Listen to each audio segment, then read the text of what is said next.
Salve fiel! O Corinthians vai para a Sul-Americana novamente. Você se lembra das 6 participações do Timão nesse torneio? Se você não se lembra, esse é o vídeo perfeito para você. E se você se lembra, vamos relembrar aqui comigo. Vou contar algumas curiosidades, contar alguns fatos, fazer meio que uma linha do tempo dessas 6 participações. Então bora lá! Bom, a Sul-Americana foi criada em 2002, o Brasil não participou da primeira edição, alegando problemas aí no calendário. O Corinthians só foi fazer a sua primeira participação no ano seguinte, em 2003. Como eu falei, o Timão já participou 6 vezes da Copa Sul-Americana e agora, em 2021, fará a sua 7ª participação. Falando em termos de aproveitamento, são 30 jogos, 11 vitórias, 12 empates, 7 derrotas, 35 gols feitos e 31 gols sofridos pelo Corinthians em toda a sua trajetória nessa competição. Bom, para quem não sabe, a Sul-Americana ganhou um novo formato, então em 2021 nós teremos fase de grupos e um aumento na premiação. Como que vai rolar esse novo formato? As 32 equipes serão divididas em 8 grupos de 4 times cada. Aí, como vocês sabem, é confronto de todos contra todos, ida e volta. Esses duelos acontecerão entre 21 de abril e 26 de maio. Os 8 líderes se classificam para as oitavas de final e enfrentarão os 8 terceiros colocados da fase de grupos da Libertadores. Lembrando que a final é jogo único, no dia 6 de novembro ainda não tem local definido.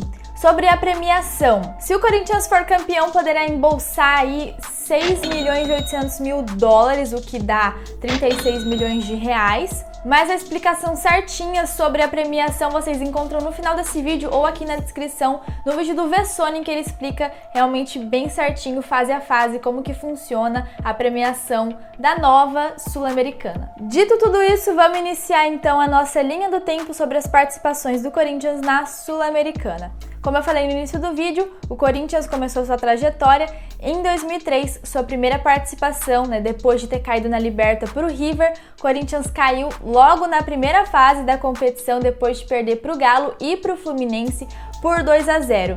Quem comandava o time naquela época era o Geninho, que teve que lidar com um desmanche no time, mesmo tendo sido campeão paulista, Naquela época o Corinthians tinha jogadores como Renato Abreu, Fumagalli, Kleber, Liedson, Anderson Kleber, Gil e companhia.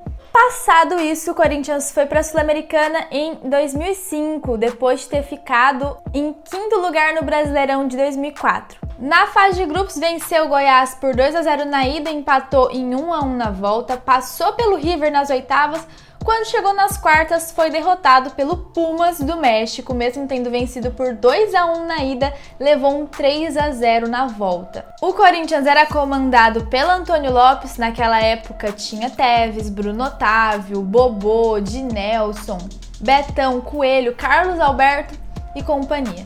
No ano seguinte, em 2006, o Corinthians, campeão brasileiro em 2005, mas eliminado na Libertadores, disputou a Sul-Americana e decepcionou mais uma vez. Atropelou o Vasco por um placar de 4-1 no agregado, avançou às oitavas, mas aí enfrentou o Lanús, depois de um empate sem gols em casa, sofreu um 4-2 lá na Argentina e sofreu mais uma despedida precoce. O Corinthians, que era comandado por Emerson Leão e tinha em seu plantel alguns nomes como Amoroso, Eduardo Ratinho, Roger, Rafael Moura, Marcelo Matos, etc., também não conseguiu fazer uma campanha muito proveitosa na Sul-Americana. No ano seguinte, chegamos à Sul-Americana de 2007. O Corinthians, 9º colocado no Brasileirão de 2006, foi para a Sula e foi eliminado pelo Botafogo logo na primeira fase. O time perdeu por 3-1 na ida, 2-1 na volta. Era o Corinthians comandado pelo Carpegiani. Quem fez os gols do Corinthians nessa edição foi o Dentinho e o Finazzi. Como vocês sabem, o Corinthians estava com inúmeros problemas naquele ano. Alguns meses depois acabou vivendo o capítulo mais triste da sua história, o rebaixamento. Agora nós temos aqui um espaço de 10 anos que o Corinthians ficou sem ir para a Sul-Americana e chegamos ao ano de 2017. Bom, o Corinthians foi para a Sul-Americana naquele ano porque ficou em 7º lugar no Brasileirão em 2016. Na primeira fase bateu a Universidade do Chile por 2-0 na ida e 2-1 na volta. O que nos lembra aquele episódio da treta entre as torcidas, que tem aquele meme do torcedor da Laú que tava chamando os torcedores do Corinthians para brigar, imitando gestos de boxe. Nesse episódio tivemos 26 torcedores presos e 7 feridos. Depois disso, o Corinthians avançou para a segunda fase e encarou o Patriotas da Colômbia, empatou na ida e venceu por 2-0 na volta. O problema, como vocês bem sabem, se deu quando o Corinthians chegou às oitavas. Empatou com o Racing por 1-1 em Itaquera, acabou indo para a Argentina e a equipe comandada por Fábio Carille perdeu o controle do jogo, teve Rodriguinho e Jô expulsos e foi eliminado da competição depois de um empate em 0-0. É nessa ocasião também que a gente relembra aquele desabafo do Fagner, né? Pedindo união contra a Conmebol, sugerindo uma arbitragem tendenciosa porque os times brasileiros são sempre prejudicados nesse tipo de competição. Essa equipe de 2017 que foi campeão paulista, eliminado na Sula e meses depois campeão do brasileiro. 2 anos depois chegamos à edição de 2019, a mais fresca na memória de todo mundo, a mais recente, última vez que o Corinthians foi para a Sul-Americana. Curiosamente, a edição em que o Corinthians fez a sua melhor campanha, chegando à semifinal. Depois de quase ter caído em 2018, chegou a Sula pelo 13º lugar no Brasileirão. A primeira equipe que o Corinthians enfrentou foi justamente o Racing, a última que tinha enfrentado na competição, mas dessa vez conseguiu passar depois de 2 empates por 1-1. Na segunda fase bateu o Deportivo Lara por 2-0 nos 2 jogos e aí nas oitavas enfrentou o Montevideo Wanderers, tendo vencido o primeiro jogo por 2-0 em casa e 2-1 fora. Nas quartas o Timão conseguiu passar pelo Fluminense, pelo critério do gol fora, né, porque empatou os 2 jogos, 0-0 na ida e 1-1 na volta. E foi aí que chegou a semifinal. O BO aconteceu quando a gente enfrentou o Del Valle, como vocês sabem, campeão daquela edição, 2-0 em casa, 2-2 fora. A equipe era comandada por Fábio Carille, também foi campeã paulista no início do ano, mas não conseguiu chegar à final da Sul-Americana.